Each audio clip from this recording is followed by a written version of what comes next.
বিভিন্ন সময় বিভিন্ন মানুষের সাথে ওর মিশতে হয়েছে, কথা বলতে হয়েছে, বাট আলহামদুলিল্লাহ ও এত একটা ভালো ছেলে ছিল, কোনো রকম কোনো ঝামেলার ভিতরে কখনোই ছিল না। কিন্তু জানি না যে কেন এই নির্মম এই হত্যাকাণ্ড।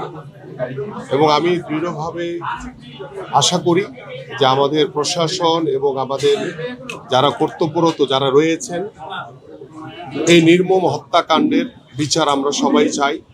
এবং আইন শৃঙ্খলা বাহিনীর দ্বারা যারা এই নির্মম হত্যাকাণ্ডের সাথে জড়িত, আমরা আশা করি যে আগামী 24 ঘন্টা থেকে 48 ঘন্টার ভিতরে ইতিমধ্যে একজনকে অ্যারেস্ট করা হয়েছে এবং বাকিরা যারা এটার সাথে জড়িত আছে তাদেরকে যাতে দ্রুত আইনের আওতায় এনে তাদেরকে অ্যারেস্ট করে যাতে তাদের বিচার কার্য সম্পন্ন করা হয়। কারণ আমরা এই ধরনের হত্যাকাণ্ড আর কখনো দেখতে চাই না। কারণ গত 17 বছর আমরা ওই স্বৈরাচার দ্বারা বিভিন্নভাবে নির্যাতিত হয়েছে, আমাদের বহু ভাইদেরকে গুম করা হয়েছে, হত্যা করা হয়েছে।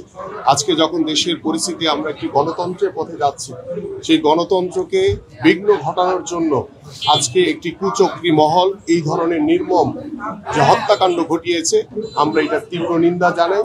এবং আমার ভাই কিবরিয়া আজকে পৃথিবী থেকে চলে গেছে, এই ধরনের হত্যাকাণ্ড যাতে ভবিষ্যতে আর না ঘটে সেটা আমরা আশা করি।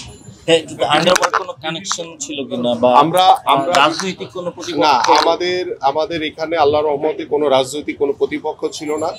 এবং এখানে ইতিমধ্যে প্রশাসন, ডিবি, পুলিশ, র্যাব, সেনাবাহিনী থেকে শুরু করে আইন শৃঙ্খলা বাহিনী তারা কাজ করছে এটার তথ্য উদ্ঘাটন করার জন্য। কারণ এখন পর্যন্ত আমরা জানা যায়নি যে এটার সাথে কারা জড়িত রয়েছে, এটার পিছনে কাদের হাত রয়েছে, সেটা যাচাই করলে ইনশাল্লাহ আপনারা সবাই জানতে পারবেন, আমরাও জানতে পারবো ইনশাল্লাহ।